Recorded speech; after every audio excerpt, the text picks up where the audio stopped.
Bonjour. Nous sommes samedi 25 mai 2024. Depuis une semaine, toute la Côte d'Ivoire est en ébullition pour rendre un dernier hommage au président Henri Konan Bédié, ancien chef d'État, ancien président du PDCI, qui a tiré sa révérence depuis août 2023 et que les Ivoiriens s'apprêtent à lui faire leurs derniers adieux.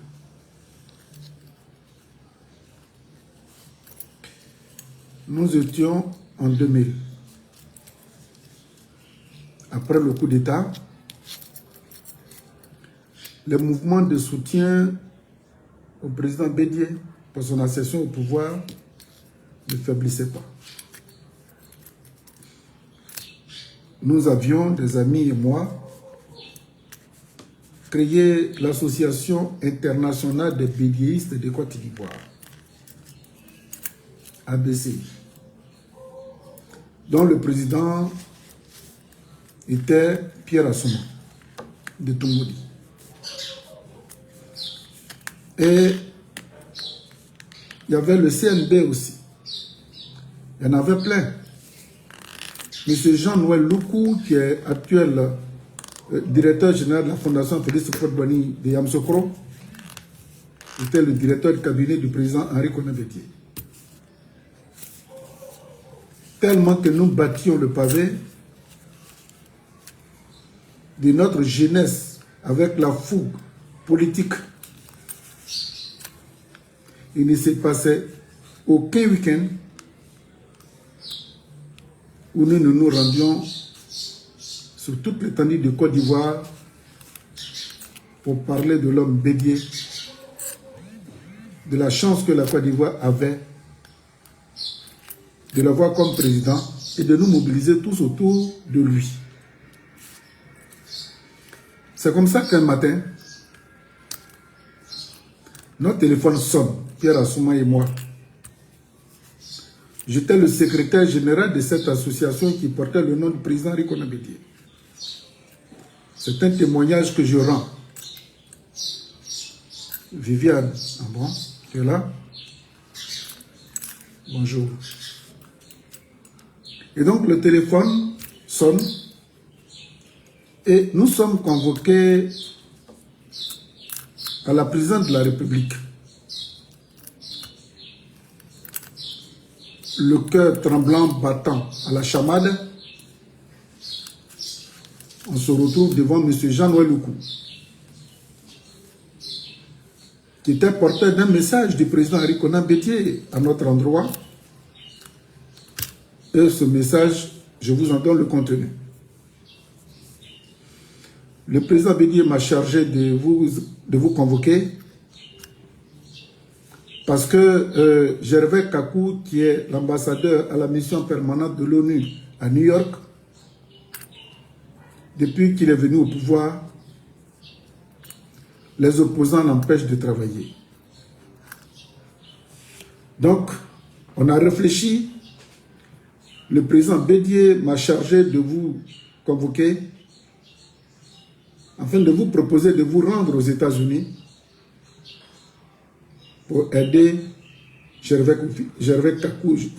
Kakou Gervais. Assouma et moi, on avait les yeux grands ouverts. Je n'avais pas de passeport. Et puis, Assouma aussi en avait, mais bon, c'était des passeports dépassés. Et donc on dit au directeur de cabinet du président, Jean-Noël Loukou, que nous n'avons pas de passeport. Et c'est comme ça qu'il va ordonner qu'on donne un passeport diplomatique à Assouma Pierre et que moi on me donne un passeport de service. le passeport noir.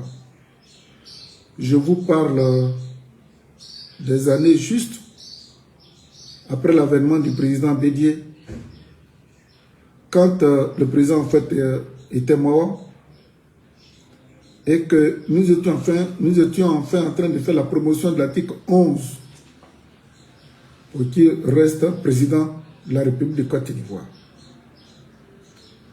Alors, les jours qui ont suivi, Assouman Pierre avait son passeport diplomatique et moi, je vois le tien, mon passeport de service. Nous voilà, billets d'avion à la main. On se rend à l'aéroport Félix Houphouët-Boigny. Pour la première fois, je vais me retrouver dans un avion à Abidjan, New York. Nous arrivons à New York. Les dispositions étaient prises. Ils sont venus chercher à l'aéroport. Ils nous ont logés dans un grand hôtel.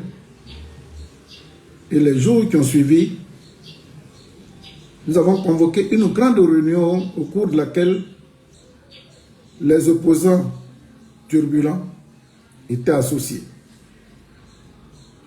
J'étais flambant jeune avec mes cheveux. Je vous parle des années 94, 95 par là. La salle était surchauffée à bloc à New York. Le porte-parole des opposants s'appelait Zadi. Nous les avons écoutés. Et Assouman Pierre m'a demandé de prendre la parole.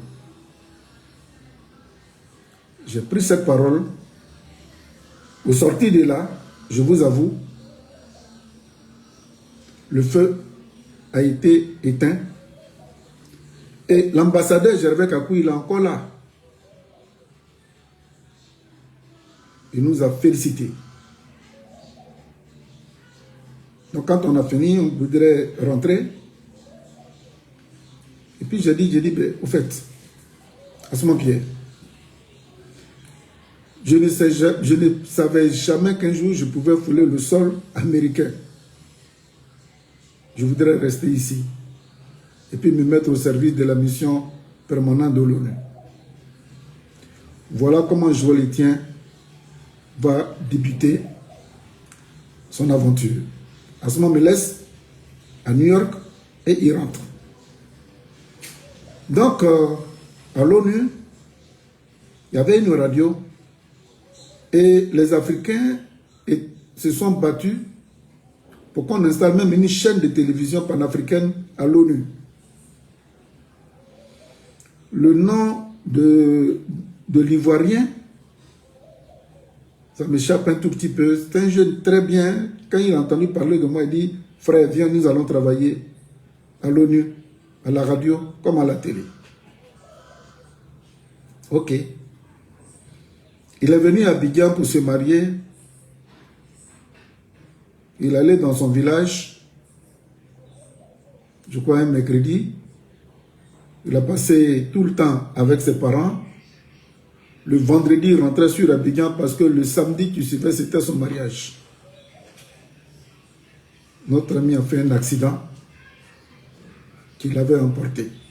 Le mariage n'a pas eu lieu. Il n'est plus jamais revenu. Et je vais me retrouver seul. Alors, de là, le même Henri Konan Bédié charge Gervais Kakou de me dire que ça ne va pas à Ottawa. Les opposants ivoiriens à Ottawa empêchent l'ambassadeur de travailler parce que Henri Konan Bédié est au pouvoir.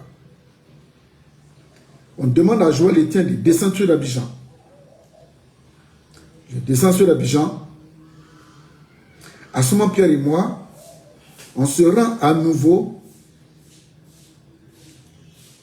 à la présidence. On nous fait le compte rendu. Et cette fois-ci, Assouman me dit, tu as de l'expérience, tu peux aller au Canada. J'ai dit Pedro, c'est comme ça que je l'appelais. Tantôt je l'appelais Papy. Il dit, toi, me laisser aller tout sur le Canada. Il dit, tu as de l'expérience. Me voilà dans l'avion, direction Montréal. Le consul honoraire de Côte d'Ivoire à Montréal me reçoit. Il me met dans toutes les conditions. Et on va commencer mon périple à Montréal d'abord. Une grande réunion est convoquée. Le consul honoraire, les représentants de l'ambassade de Côte d'Ivoire à Ottawa sont revenus à Montréal. Un certain Joël Etienne a été mandaté par le président de la République, Henri Konan Bédié, de venir nous livrer un message. J'étais au milieu d'eux. La salle encore était pleine à craquer. Je les ai écoutés. J'ai livré un message tellement émouvant que sorti de là, tous les Ivoiriens résidant à Montréal se sont mis main dans la main au nom de la République de Côte d'Ivoire pour travailler afin de promouvoir l'image de la Côte d'Ivoire. 3 jours après, je me suis rendu à Ottawa où se trouve le siège de l'ambassade de Côte d'Ivoire au Canada. Il y avait un doyen là qui était ambassadeur, il vient de Katiola. Son nom m'échappe un tout petit peu. Chers amis, les exemples de ce genre sont légion. Donc, je voulais rester au Canada, je voulais rester aux États-Unis, mais en 1997 au Canada, nous avons vécu un hiver tellement rude qu'on a frôlé les moins 60 degrés dehors. Je dis non, moi je ne peux pas vivre ici. Je retourne en Côte d'Ivoire.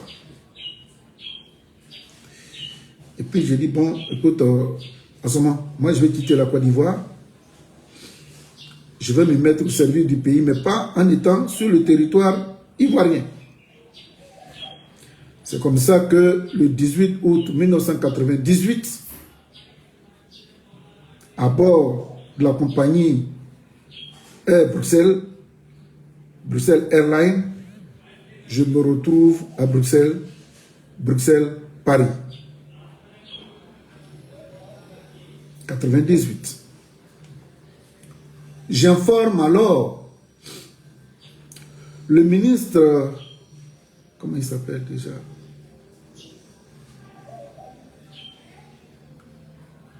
Mes souvenirs sont loin, sont devenus très très loin. Laurent Donafologo. Il me trouve à Paris. Il dit, bon, le président demande à ce que vous travailliez à l'ambassade. Parce que de tous ces voyages, j'étais le correspondant du journal Le Démocrate, de Fraternité Matin, et de temps en temps, je faisais aussi des reportages pour la RTI. J'ai dit, ok, 99, il y a eu le coup d'État.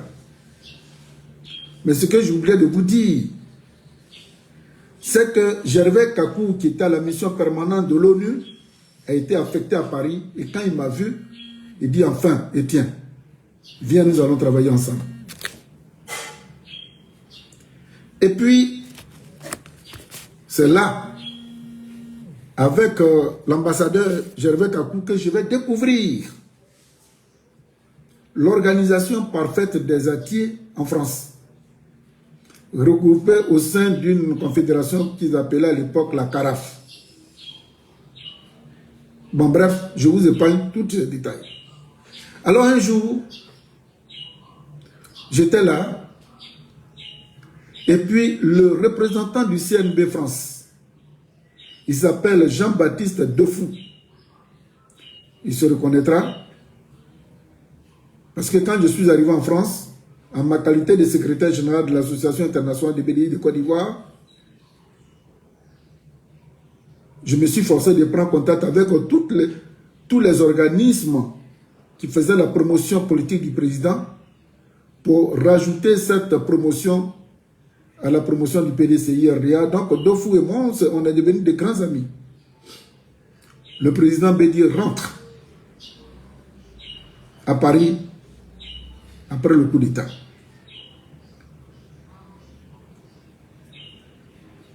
Je vous épargne les détails de la douleur qui m'a infligé, ce coup d'État. Et puis mon téléphone sonne, les téléphones portables venaient d'arriver. Le président Henri Konan Bédié veut nous recevoir, Jean-Baptiste Defou et moi. Et ah bon? Oui. Donc Defou me rejoint. Et puis on se retrouve en bas de l'immeuble où habitait Henri Konan Bédié. Non loin de la Tour Eiffel. Il est voisin à Madame Aka Véronique de Bongwanou. On nous fait monter. Le coup d'État venait fraîchement, je vous dis fraîchement, je vous parle des années 99, d'arriver.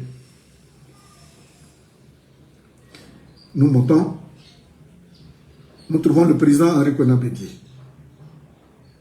Il était dans son bureau.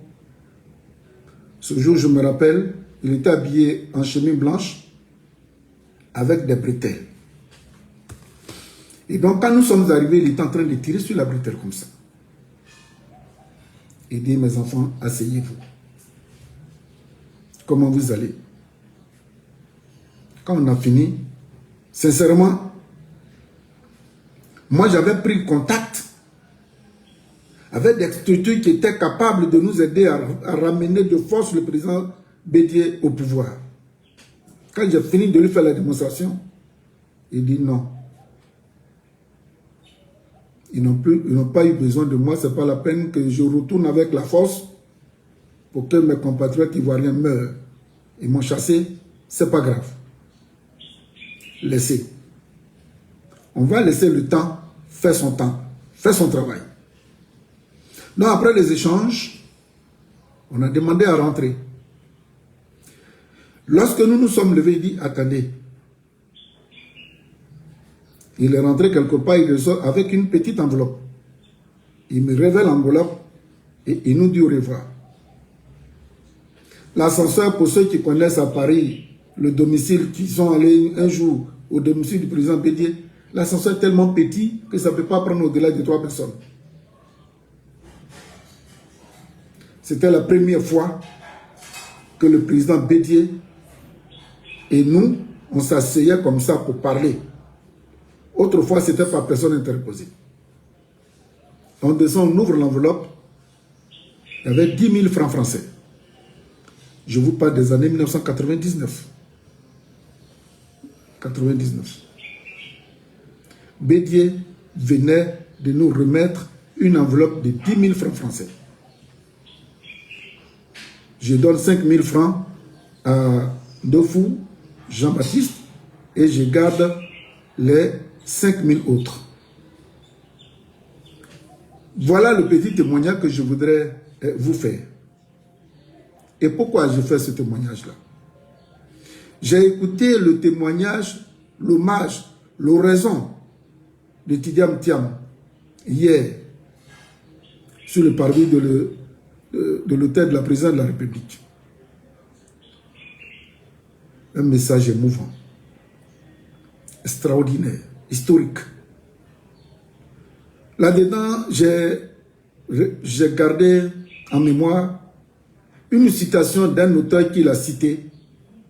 Il dit, la tombe des morts se trouve dans le cœur des vivants. Je voudrais simplement vous saluer, je ne vais pas prendre trop de votre temps, pour dire que le président Bédié, je l'ai connu et j'ai bénéficié de ses largesses. Je voudrais par là lui souhaiter un bon voyage éternel et que tout ce qu'il a commis de mauvais lui soit effacé. C'est un être humain et qu'il intègre le royaume des cieux avec ceux et celles qu'il a connus et qui l'ont précédé et qu'ils acceptent de lui réserver un accueil comme nous sommes en train de nous préparer à le lui rendre. Merci. et paix à l'homme.